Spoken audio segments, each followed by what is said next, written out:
మొత్తాన్ని ఖండించారు. గజేంద్ర కష్టం నుంచి బయటపడింది. గజేంద్ర రక్షణ చూసి సమస్త జగత్తు పులకించింది.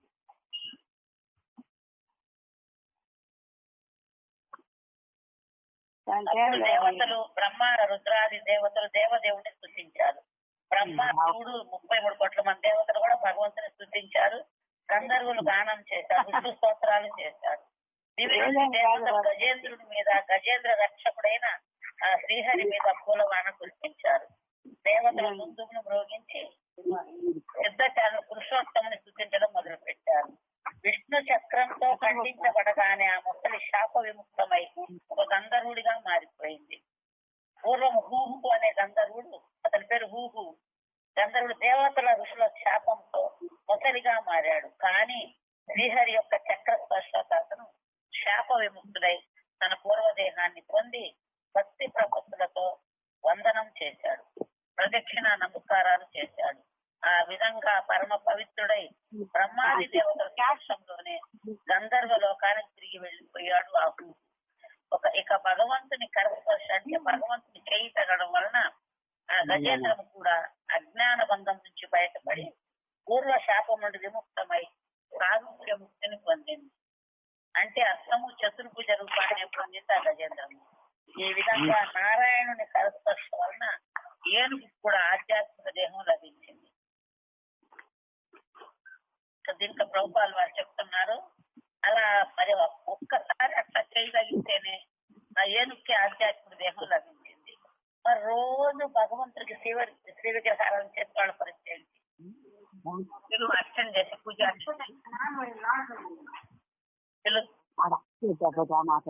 హరే కృష్ణ. మీరు ఎవరెవరైతే ప్రచార కేంద్రాలు నడిపిస్తున్నారో, ఎవరైతే అంటే ఫోటోలు కదా మేము చేసేది అనుకోకండి. ఫోటోకి భగవంతుడి విగ్రహానికి భగవంతుడి నామానికి తేడా లేదు. ఫోటోకి చేసిన సాక్షాత్తు భగవంతుని చేసినట్టే.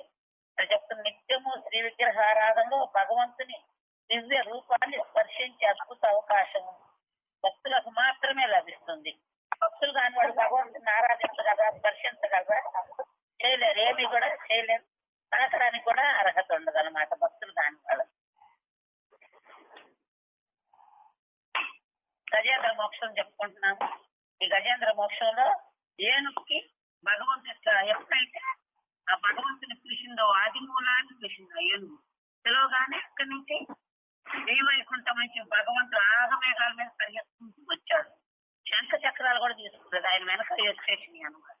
రావడం ఏనుగు అంటుంది, ఈ కళేవరాన్ని కాపాడుకోవడానికి నిన్ను పిలవలేదు తండ్రి, నేను ఈ సామర్పులకు వచ్చాను మీకోసము, అవి మీ పాదాలకే సమర్పించుకోకుండా చనిపోతాన్ని భయం వేసిందాను.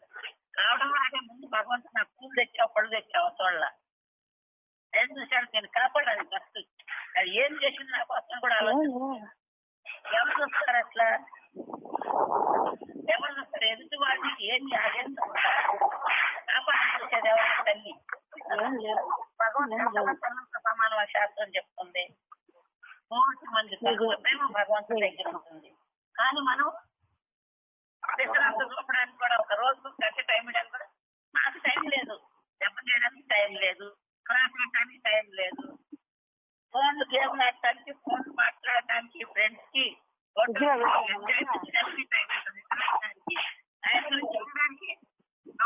No chance. దానివల్ల మానవ జన్మ సార్థకం కాదు. అట్లా గజేంద్రుడిని ఇచ్చాడు భగవంతుడు. ఎక్కడుందో గజేంద్ర మోక్షం అంటే త్రికుటాచలం అంట, కర్ణాటక సైడ్ అనుకుంటున్నాను. సహ్యాద్రి పర్వతంలో ఉంటాను, విన్నాను ఇప్పుడు ఒకసారి. అది కరెక్ట్ కాదో కూడా గుర్తులేదు నాకు. అక్కడ ఏనుగు నా సరస్సు నుంచి తొండం పట్టుకుని బయటకి ఇచ్చాడు భగవంతుడు. ఎట్లగానే ఏమవుతుంది, ఆ భగవంతుని కరస్పర్శ చేయి తగిలినందుకు దానికి శాపం వచ్చే ముందు కల్లా ఇంద్రజిముడు అనే గొప్ప రాజు ఎన్నో యజ్ఞాలు, యాగాలు, దానాలు చేశాడు. ఆయన ఎన్నో పుణ్య కార్యాలు చేశాడు. కానీ ఏనుగులాగా ఎందుకు పుట్టాడు? మరి ఆ లెక్కను చూసుకుంటే మనం చేసేది పెద్దలంతా కూడా లేదు. గుడికి వెళ్తే 10 రూపాయల నోటి తీసి వస్తే పక్కకి నెట్టి 2 రూపాయలు 5 రూపాయల కోసం నెట్టుకుంటాం గుడికి వెళ్తే వేయాలంటే. మనం తినడానికి నెలకు ఎన్ని వేల రూపాయలు ఖర్చు తెచ్చుకున్నాం, ఎన్ని వేలు పెట్టి బట్టలు కొంటున్నాము, ఎన్ని లక్షలు పెట్టి బంగారాలు కొంటున్నాము, ఎన్ని లక్షలు పెట్టి ఇల్లు కొంటున్నాము. మన కోసం వాడేదంతా నేలపాలే. ఎందుకు నేలపాలు? ఏదో ఒక రోజు దేహం కూడా నేలపాలే అవుతుంది. కోడి కూడబెట్టిన కొట్లు కూడా మనం మొత్తం అనుభవిస్తాం. ఎన్ని కొట్లు కూడబెట్టినా ఏం తీసుకెళ్ళలేము. ఏం తీసుకెళ్తాము? మొన్న భాగవతం కపిల భగవానుడు చెబుతున్నారు 3వ స్కంధంలో. ఏమని చెప్తున్నారు? ఎప్పుడైతే ఏదో ఒకటి చేసి సంపాదించాలి, డబ్బు సంపాదించాలి, అదే లక్ష్యం. తప్ప ఉప్ప దొంగతనమా, దూసుకోవడమా, అన్యాయం చేయడమా, మోసం చేయడమా, అబద్ధాలు చెప్పడమా, ఏదైనా సరే ఏదో విధంగా సంపాదించడమే లక్ష్యంగా ఎవరైతే పెట్టుకుంటారో వాళ్ళు ఏం చేస్తున్నట్టు? పాప. ఆ పాపంతో డబ్బు కూడా పెడతారు. చనిపోయాక ఏది తీసుకెళ్తారు? ఆ కూడబెట్టిన డబ్బు తీసుకెళ్తారా? తీసుకెళ్లారు. ఏం తీసుకెళ్తారు? ఓన్లీ పాపాన్ని ముట్టపెట్టుకుని నరక మార్గాన ఎంత 3 క్షణాల్లోనంట 3 క్షణాల్లోనే 90 యోజనాలు పరిగెత్తారంట జీవాన్ని. ఇటుపక్క అటుపక్క మంటలు ఉంటాయి అంట, మధ్యలోనే కాలి ఇసుక, పైన సూర్యుడు 99 degrees ఉంటాడు. దాహం నాలుక ఎండిపోతుంటే నడవలేకపోతే ఆ యమ బట్టలు కొరడాలతో కొడతారంట వెనక నుంచి. బాగుంటది అప్పుడు. ఇప్పుడు తప్పు చేసి సుఖాన్ని అనిపిస్తే బానే ఉంటది, చనిపోయాక దాని ఫలితం ఏంటో తెలుస్తుంది. అందుకనే ఆ పాపాన్ని మనం తీసుకెళ్ళడమే కదా. ఏం చేస్తాము? అన్యాయాలు చేసి, అక్రమాలు చేసి ప్రపంచం అంతా అదే దారిలో ఉంది. డబ్బు కూడా పెట్టి ఆ డబ్బుతో పాటు ఏమి ఇచ్చిపోతున్నాం? సంపద మనం మన వాళ్ళకి. పాపాన్ని కూడా ముట్ట కట్టి డబ్బు మూట, పాపపు మూట 2 కూడా ఇచ్చిపోతున్నాం. అంటే మనతో పాటు వాళ్ళకు కూడా అదే దారి చూపిస్తున్నాం. అందుకే పెద్దవాళ్ళు అంటూ ఉంటారు, ఆవు పోయి చేలో మెస్తే దూడబ కట్టును ఉంటుంది, అది కూడా పొలంలోనే పడుతుంది. తల్లి కనుక పొలంలోకి బాగూడదు. ఒక రైతు కష్టపడి పండిస్తున్నాడు, నేను గట్టి మీద ఉండి తినాలనుకుంటే పిల్ల కూడా తల్లి పక్కనే ఉంటుంది. అట్లా నాయకులైన వాళ్ళు అన్యాయాలు, అక్రమాలు, పాపాలు చేస్తుంటే వాళ్ళని అనుసరించి శిష్యులు ఏమనుకుంటారు? వాడు కోట్లు కొల్లగడతాడు, లక్షలు తింటే ఏం పోయింది అంటాడు. వాడు వెనకాడు వాడు లక్షలు తిన్నాడు, 8,000 తింటే ఏం పోయింది. ఆ 1000 తినే వాళ్ళు ఇంకొకళ్ళే ఉంటారు, ఓటుకి 1000 రూపాయలు, 10 వాడు కోట్లు లక్షలు తింటే నేను 1000 రూపాయలు తీసుకుంటే ఏం పోయింది, నువ్వు ఓటేసి 1000 రూపాయలు తీసుకుంటాను. అంటే కలియుగంలో జనాలకి ఏం కావాలి? కష్టపడకుండా లాభం రావాలి. దానివల్ల ఏమొస్తుంది? పాపం వస్తుంది. దాన్ని ఎన్నిసార్లు మనం అట్లా అంటే ఓటు గురించి నేను అంటాను, చాలా ఉన్నాయి అలాంటి కర్మలు చెప్తే. ఎగ్జాంపుల్ చెప్తా ఒక్కటే ఓటుది. అట్లా ఎప్పుడైతే ఫ్రీగా ఏదైనా వస్తుందో అవన్నీ కూడా మనకు కర్మనే బాగు చేస్తాయి. మనం ఎంత కష్టపడితే అంతే ఫలితాన్ని పొందాం అనుకోండి, భగవంతుడు ఏది ఇస్తే సంతృప్తి పడాలి. మనం సంతృప్తి అనేది ఉందా? ముసలి వాళ్ళకు ఉంటుందా, వయసులో ఉండే వాళ్ళకు ఉంటుందా? కానీ ఏనుగు ఎప్పుడైతే భగవంతుడు తన చేయితో తన తొండం పట్టుకుని లేక తెరస్పర్శ భగవంతుడు చేయి తగలటం వల్ల అది అన్ని పుణ్యకార్యాలు చేసి ఇంద్రజుమ్నుడే అగస్త్యముని శాపం వలన ఏనుగులాగా పుట్టాడు. ఆ ఏనుగుకి భగవంతుని చేయి తగలగానే శాపం మోచనం అయ్యి సారూప్య ముక్తిని పొందాడు. అంటే సారూప్యం అంటే ఏంటి? భగవంతుడు చాలా సమీపంగా ఉండే రూపం. 4 భుజాలు, 2 భుజాల్లో శంకు చక్రం పట్టుకుని ఉంటారు, గదా పద్మలు ఇంకా 2 చేతుల్లో పట్టుకొని చతుర్భుజులు. సారూప్య ముక్తి అంటే చతుర్భుజ విష్ణు రూపాన్ని పొంది నారాయణ స్వరూపాలు అంటారు వాళ్ళని. ఆ లోకానికి వెళ్ళిపోయాడు, వైకుంఠ లోకానికి. ఇంకా మరి ఒక్క ఏనుగు ఒక్కసారి చేయగలిగితే అట్లుంటే రోజు భగవంతునికి శ్రీ విగ్రహారాధన చేసే వాళ్ళ పరిస్థితి ఏంటి? ఏం దొరుకుతుంది వాళ్ళకి? ఊహించగలరా? దానికి కూడా కొంతమంది నమ్ముకోలేని వాళ్ళు అంటారు, ఆయన విగ్రహాలుగా సాక్షాత్ దేవుడు కదా. కానీ భగవంతుడు ఏం చెబుతున్నాడు? భక్తుల సామర్థ్యం ఏం చెప్తుంది? హరిభక్తి విలాసం ఏం చెప్తుంది? భగవంతుడికి, భగవంతుని విగ్రహానికి, భగవంతుడి నామానికి తేడా లేదు. ఎప్పుడైతే భగవంతుడి విగ్రహాన్ని రెస్పెక్ట్ గా చూస్తామో భగవంతుడు రెస్పెక్ట్ ఇచ్చినట్టే. మరి విగ్రహాన్ని మాత్రమే రెస్పెక్ట్ ఇచ్చి హరే కృష్ణ కృష్ణ కృష్ణ హరే రామ హరే రామ రామ రామ హరే హరే రామ హరే రామ రామ రామ హరే హరే మొత్తం చెప్పడం కొంతమంది సగం మాత్రం బతాలు సగం వదిలేస్తున్నారు. మళ్ళీ కాళ్ళు కాపుకొని కొంతమంది నిద్రపోతూ, కొంతమంది తిరుగుతూ మాట్లాడుతూ, కొంతమంది ఒక చేతిలో ఫోన్ ఒక చేతిలో మాల పట్టుకొని, కొంతమంది అంటే ఎంత అసావధానంగా జపం చేస్తున్నారు.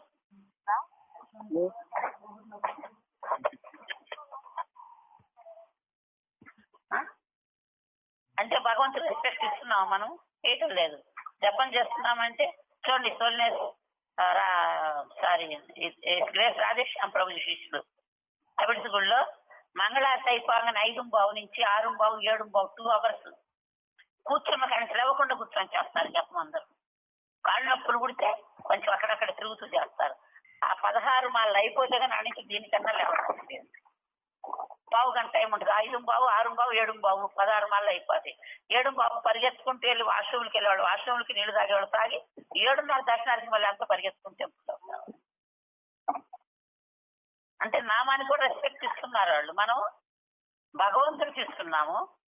సాక్షాత్ కృష్ణ మన ముందుకు వస్తే ఓ కృష్ణ అని ప్రణామం చేస్తాము. కానీ శ్రీ విగ్రహాలకు ఒకసారి చేస్తే 10 సార్లు మిస్ చేస్తాం మనం. అబ్బా మళ్ళీ ఏం వంగుదాంలే, నేను వంగలేదు ఆయన సరి పెట్టేస్తా. అదే కనుక ఎక్కడ నమ్మలెక్కలు ముచ్చట్లు అవుతుంటే కింద అయినా సరే గబక్కన సరికలు పడతాం, కుర్చీ లేకపోతే. గుళ్ళో అయితే ఎత్తు లేకపోతే కూర్చోలేమంటాం, ఎన్నెన్నో వంకలు పెట్టుకుంటాం. ఎక్కడుంది దేవుడి మీద మనకు గౌరవం? ఎక్కడుంది భక్తి? ఎక్కడుంది? ఇక్కడ విగ్రహారాలు చేసేవాళ్ళు చెబుతున్నారు, సెంటర్లో నడిపేవాళ్ళు కూడా జాగ్రత్తగా వినండి.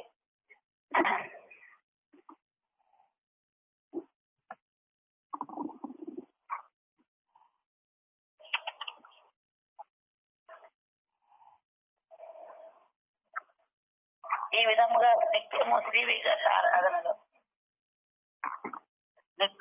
విగ్రహ ఆరాధనలో భగవంతుని దివ్య రూపాన్ని సృష్టించే అద్భుతమైన అవకాశం భక్తునికి లభిస్తుంది. భగవంతుని విగ్రహాన్ని సృష్టిస్తే కనుక సాక్షాత్తు భగవంతుని ముట్టుకున్నంత ఫలితం వస్తుంది. అంటే ఏం లభిస్తుంది వాళ్ళకి? భగవంతుడు చాలా దగ్గరగా ఆయన ఒళ్ళు తొడవడము, రోజు వాటర్ వేసిన బట్టతోటి ఆయనకు బట్టలేయటము, నగలేయటము, పూలమాలు వేయటము, జాగ్రత్తగా ఎలా చేయాలి? చిన్న పిల్లలకు మనవరాలు గుడికి స్నానాలు చేపిస్తారు కదా, గోల్డ్ ఉంటే గీసుకుంటే పిల్లలకని గోల్డ్ తీసి ఆ డెటాలేసి బట్టలు ఎంత జాగ్రత్తగా చేస్తారు. అంత ఒళ్ళు దగ్గర పెట్టుకుని దేవుడికి చేస్తాము మనం. ఖర్చీపులకు నెలకోసారి కూడా నీళ్ళు మందేయము, ఇట్లా నీళ్ళలో ఎత్తుతాం, ఆరేస్తాము, శుభ్రం చేస్తున్నామా? ఎందుకు తెలియదు భగవంతుని విలువ, సేవ యొక్క విలువ మనకు తెలియదు. అందుకని రోజు వినాలి, వింటే మనం చేసే తప్పని మన హృదయం నుంచి మనకి సూచిస్తాడు భగవంతుడు లోపల నుంచి. ఈ విధంగా భగవంతుని సృష్టించే అద్భుత అవకాశం భక్తునికి మాత్రమే లభిస్తుంది. భగవంతునికి గల 5 రూపాల్లో 5 రూపాలు ఉంటాయంట భగవంతుడికి, చాలా ఇంపార్టెంట్. 5 రూపాల్లో అర్చామూర్తి రూపము ఒకటి. ఏంటి 5 రూపాయలు? భగవంతుడికి అర్చామూర్తికి తేడా లేదు. అర్చామూర్తి అంటే వీళ్ళే అర్చాలు ఇక్కడ పూజలు అందుకుంటున్నారు. ఎందుకు ఇక్కడికి వచ్చి అందుకోవాల్సిన అవసరం ఏంటి ఆయనకి? వైకుంఠంలో లక్షలాది లక్ష్మీదేవులతో సేవించబడుతూ ఉంటాడు.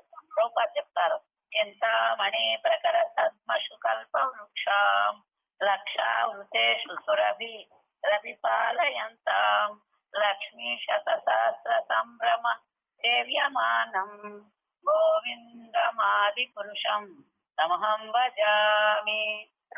లక్షలాది లక్ష్మీదేవులతో సేవించబడుతూ ఉంటాడు. ఎక్కడికి వచ్చి మనం హడావుడిగా ఇటులాగి గతుబీకి దామోదర్ని కూడా 10 నిమిషాల్లో రెడీ చేస్తాము. శ్రద్ధగా పసిబిడ్డలాగా పట్టుకుంటున్నామా? పసిబిడ్డలాగా చూస్తున్నామా మనం? ఈ విధంగా అర్చామూర్తి ఒక రూపము. భగవంతునికి అర్చామూర్తికి తేడా లేనే లేదు. ఎవరైతే అజ్ఞానంతో అర్చామూర్తిని సామాన్య విగ్రహంగా భావిస్తారో అతను అమూల్యమైన అవకాశం చేతిలో పోగొట్టుకున్నవాడే కాక పోగొట్టుకున్నవాడే అవుతాడు. అందుకే ఆచార్యులు అనేక చోట్ల శాస్త్ర ప్రకారము శ్రీ విగ్రహాలను ప్రతిష్ఠించి శ్రద్ధావంతులకు భగవత్ సేవా అవకాశాన్ని, భగవంతుని దివ్య శరీర స్పర్శ అవకాశాన్ని కలిగించారు. అంత భాగ్యం ఎవరి ద్వారా వస్తుంది మనకి? ఇది భక్తుల ద్వారానే వస్తుంది. భగవంతుడు ఇప్పుడు డైరెక్ట్ గా నాకు సేవ చేయని పిలవడు, వేరే భక్తుల ద్వారా మనకి కబుర్లు పంపిస్తారు.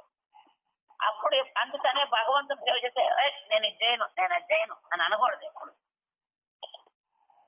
ఈ ప్రభుజీ లాగా నేను చెప్తే సరే మాతాజీ ఏది కూడా ఇది నేను చేయలేదు అనడు. విగ్రహారాధన చేయమంటే చేస్తాడు, పూలు కోయమంటే కోస్తాడు, కటింగ్ చేయమంటే కటింగ్ చేస్తాడు, కూరగాయలు వడ్డిస్తామంటే వడ్డిస్తాడు. వంట చేయమన్నా కూడా చేయలేకపోయినా నేను చెయ్యను అన్నాడు. అది చాలా మంచి లక్షణం. ప్రతి వ్యక్తిలో కూడా చెడు ఉంటుంది, మంచి ఉంటుంది. చెడు లక్షణం ఏదైనా ఇంకా గుర్తించలేదు. మంచి లక్షణాలు అయితే చాలా ఉన్నాయి. ఏం చెప్పినా చేయడము, వినమ్రతగా ఉండడము, ఎవరు చెప్పినా కూడా నో అని అనడం, చాలా మంచి భగవంతుడు నచ్చే గుణాలు. అందుకనే డైరెక్ట్ వచ్చి భగవంతుడి పాదాలు కడబడి, అది ఆయన అనుగ్రహం అనమాట. అందరికీ దొరకదు అవకాశం. 4 సంవత్సరాల నుంచి గుళ్ళో ఉంటుంది, ఎందుకోలేదు అంటే ఆసక్తి లేదు. అక్కడ ఆసక్తి అంటే ఇక్కడ ఉంది. ఈ ఆసక్తి ఆయన పాద పద్మాల మీద ఉంది. మా ఆసక్తి ఆయన కొండి పెట్టాలని ఎక్కువ ఆసక్తి. ఇది ఇష్టమే, నాకు అది ఇష్టమే, ప్రచారం ఇష్టమే, భగవంతుడికి సంబంధించిన ప్రతి ఒక్కరి కూడా నాకు చాలా ఇష్టమే. ఎందుకు ఇష్టం అవుతుంది? పిల్లలు కనుక తల్లి తండ్రికి కొంచెం ఒక్కోసారి నిశ్చిస్తారు, ఒక్కోసారి ఆనందాన్ని ఇస్తారు, ఒక్కోసారి ఇబ్బంది పెడతారు, ఎన్నెన్నో ఉంటాయి. తల్లిదండ్రులు వాళ్ళ మీద వాటి ద్వారా ప్రేమే పెంచుకుంటాను, విరక్తి పెంచుకోరు. ఈ పిల్లలు నా పొద్దున అందరు కదా. అట్లా భగవంతుడి పట్ల మనం ఎప్పుడైతే ఇష్టాన్ని పెంచుకుంటామో ఆయనకి చేసి ఎన్ని సేవలు అయినా సరే మనకు కష్టం అనిపించింది. అదొక పనిలాగా భావిస్తే చాలా కష్టం అనిపిస్తుంది. అందుకని మనం ఇష్టంతో చేస్తే ఏనాడు కూడా కష్టం ఉండదు భగవంతుని సేవ. ఒక గంట సేపు వేరే వాళ్ళు చేసేస్తే మనం అరగంటలో పావు గంటలో కూడా చేయగలుగుతాం. ఆ శక్తిని ఎవరు ఇస్తారు మనకి? స్వయంగా భగవంతుడే ఇస్తారు. అంటే ఆయన అనుగ్రహం మన మీద మొన్న దీంతో వచ్చింది కదా, క్షీరసాగర మదనంలో భగవంతుడి అనుగ్రహం వర్షం లాగా మన మీద పడితేనే మనకు ఆయన పాద పద్మాల పట్ల శ్రద్ధ వస్తుంది, భక్తి సేవ చేయగలుగుతాము, భగవంతుడి నామాన్ని పలకగలుగుతాము, భగవంతుడి పట్ల ఇష్టాన్ని పెంచుకోగలుగుతాము. ఎట్లా? ఆయన అనుగ్రహం వల్ల. అది పొందాలంటే మనం ఏం చెయ్యాలి? గురువుకి శరణాగతి. ఎలాంటి గురువుకి? ప్రామాణికమైన గురువు. ప్రామాణికుడు అంటే శాస్త్ర ప్రకారం తాను ఆచరిస్తూ నేర్పించేవాడే ఆచార్యుడు అవుతారు. అలాంటి గురువును మనం ఆశ్రయించుకుంటే అప్పుడు మనకి కరెక్ట్ మార్గం దొరుకుతుంది అన్నమాట. ఈ విధముగా ఎవరైతే అత్యామూర్తిని సామాన్య ఉద్యోగంలాగా భావిస్తారో అతను అమూల్యమైన అవకాశం చేజేతులో పోగొట్టుకున్న వాడే అవుతాడు. అందుకే ఆచార్యులు అనేక చోట్ల శాస్త్ర ప్రకారం శ్రీ విగ్రహాలను ప్రతిష్ఠించి శ్రద్ధ కలిగిన వారికి భగవత్ సేవ అవకాశాన్ని, భగవంతుని దివ్య శరీర స్పర్శ అవకాశాన్ని కలిగించారు. కాబట్టి గురువు యొక్క ఆదేశాన్ని అనుసరిస్తూ శ్రీ విగ్రహారాధనలో నెలకొనేవాడు కల్మష దూరుడై నిశ్చయంగా భగవద్ధామాన్ని వెళ్తాడు. దీనికన్నా జన్మ సార్థకం చేసేది మరొకటి లేనే లేదు.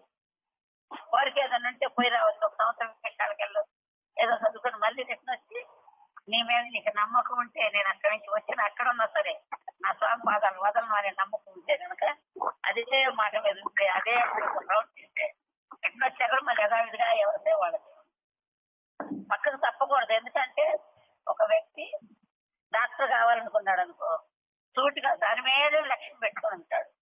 24 గంటలు ఇంకేం చదవాలి, ఎలా ర్యాంక్ పొందాలి, ఎలా ప్రీతి తెచ్చుకోవాలి. అట్లా మనం కూడా భగవంతుని కృపని పొందాలి అంటే లక్ష్యం అదే అయి ఉండాలి.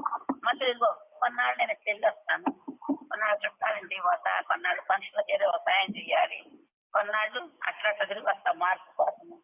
ఇట్లా రకరకాలుగా మనము మనసును అటు ఇటు పక్కదారులు పట్టిస్తే వస్తుందని ఇష్ట దేవుడి మీద.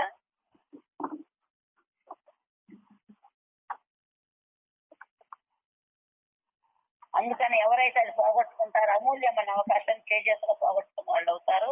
ఎవరైతే ఆ అవకాశాన్ని సద్వినియోగం చేసుకుంటారో కల్మషాల నుంచి బయటపడి చనిపోయాక భగవద్ధామాన్ని చేరుకుంటారు.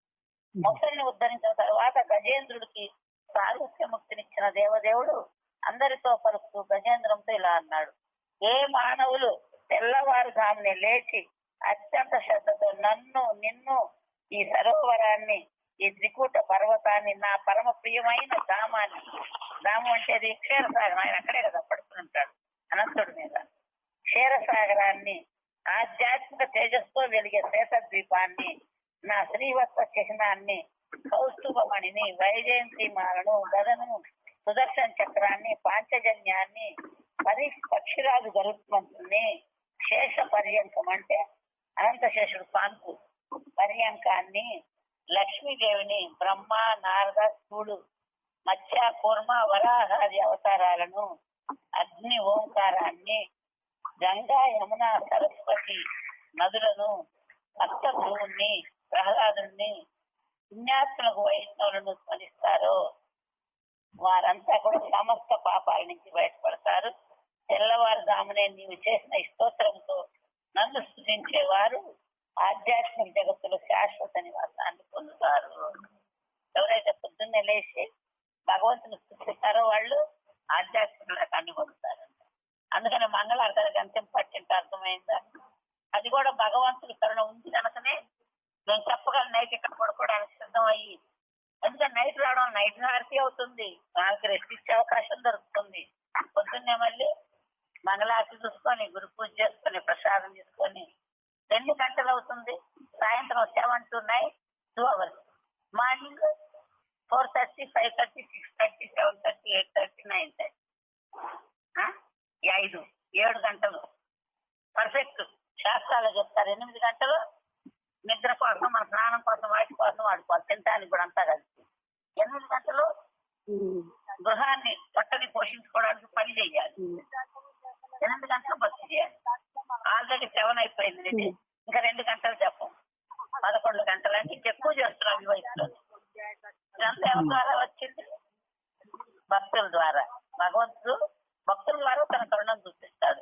అందుకనే సాధు సంఘం, భక్తుల సాంగత్యాన్ని తీసుకోవాలి. మనం బయట వాళ్ళతో ఇవాళ పోదాం, సినిమా పోదాం అంటారు. రేపు అది అక్కడ పార్కులకు పోదాం రమ్మంటారు. ఎన్ని డాబా హోటల్ బిర్యానీ తినొద్దాం రా అంటారు.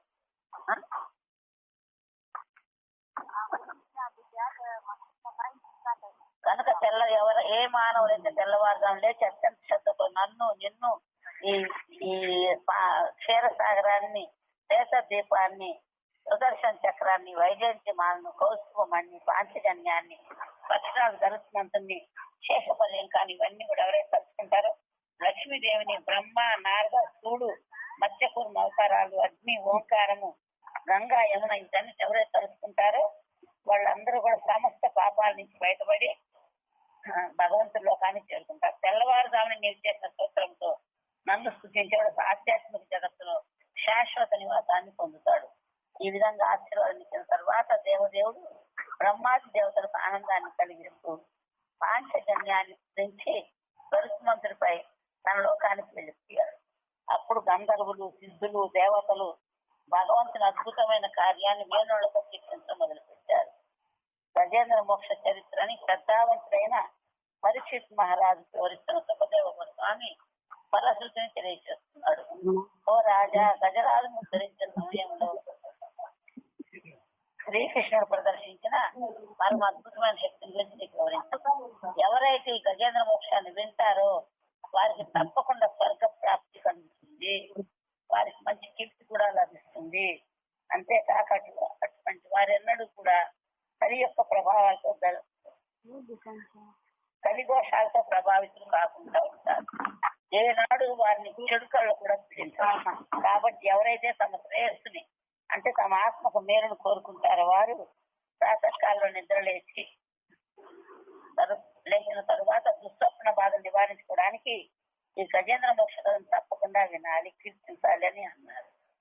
చెడు కళ్ళు వచ్చేవాళ్ళు ఏం చేయాలి? గజేంద్ర మోక్షం దొరుకుతారంట. ఇక్కడ గజేంద్ర మోక్షం అనే పదానికి గజేంద్రుడు తిరిగి భగవత్ పార్షదుడు అయ్యాని అర్థం, కానీ భగవంతుడిలో లీనమైపోయాడు కాదు. అంటే భగవంతుడి లోకానికి వెళ్ళి భగవంతుడితో కలిసి సేవ చేస్తుంటూ ఉన్నాడు. అక్కడ లీనమైపోవాలి. భక్తుడు సర్వదా నిత్య ముక్త స్థితిలోనే ఉంటాడు. మనసు, వాక్కు, శరీరము ఎప్పుడైతే సర్వకాల సర్వ అవస్థల్లో హరిస్మరణలో నుంచి ఉంటాయో అదే జీవన్ముక్తి అని శ్రీల గోస్వామి చెప్తారు.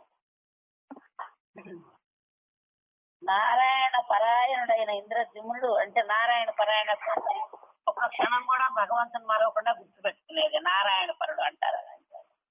నారాయణ పరుడైన ఇంద్రజిమ్నుడు నిత్య హరిధ్యానములో నిత్య ముక్తి అయి ఉన్నాడు. కానీ శాపవశానత్ను ఏనుగు రూపాన్ని పొందవలసి వచ్చింది. అది కూడా భగవంతుని కరుణ వలన అతనికి చివరకు లభించింది. భగవద్ దర్శనం కూడా కలిగింది. బాధల నుంచి కూడా విముక్తి కలిగింది.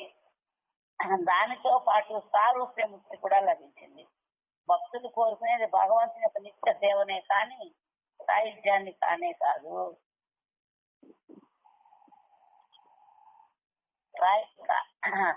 భగవంతుని దేహంలో లీనమవడం అనే సాహిత్య ముక్తి భక్తులకు నరకం వంటిది. నిజానికి అది ఆధ్యాత్మిక ఆత్మహత్య అని చెప్పవచ్చు. కార్యాలు భక్తుల రక్షణ కార్యాలు కాబట్టి అది గజేంద్రం చివరకు భగవత్ సన్నిధికే చేరి అతని సేవలు నెలకొంది. భగవంతుని కార్యాలు భక్తుల లక్షణాలు ఎంత గొప్ప అద్భుతమైనవంటే అవి సాధకులకు స్ఫూర్తిదాయకాలే అవుతాయి. కనుక దుస్వప్నాలు పోగొట్టుకుంటే గజేంద్ర మోక్ష కథా శ్రవణమే సర్వోత్తమని చెప్పబడింది. పరమ పావనమైన భగవంతుని లీలలు, భక్తుల రక్షణ కార్యాలు సకల పాపాలను పరిహరించి సమస్త మంగళాన్ని చేకూరుతాయి. కార్యం ద్వారా భగవంతుడు భక్తి మహిమను, భక్తులపై తనకు గల అనురాగాన్ని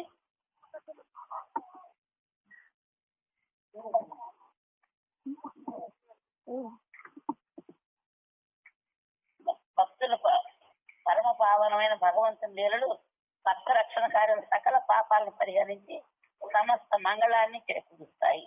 భక్త రక్షణ కార్యం ద్వారా భగవంతుడు భక్తి మహిమను, భక్తులపై తనకు అవాధ్యమైన అనుగ్రహాన్ని లోకానికి పదే పదే చెబుతూ ఉంటాడు. ఆ కార్యం కృష్ణ కథగా మారి ఆ విన్న వారి అందరికీ కూడా జగత్తు మొత్తానికే మంగళాన్ని కలిగిస్తుంది. మంగళం అంటే మేలు కలిగిస్తుంది. అటువంటి కృష్ణ కథలతో నిండినదే శ్రీమద్ భాగవతము. రంధ్రా శ్రీమద్ భాగవతం की जय, परिणाम संकीर्तन की जय, जगत गुरु शील प्रभुपाद की जय. హరే కృష్ణ అమ్మ అందరికి ధన్యవాదాలు. టైంకి వచ్చినందుకు. ఏమైనా సందేహాలు ఉంటే అడగొచ్చు, 2 నిమిషాలు. ఖచ్చితంగా అరగంటే చెప్పేస్తాను. నాకు నిద్ర పనులు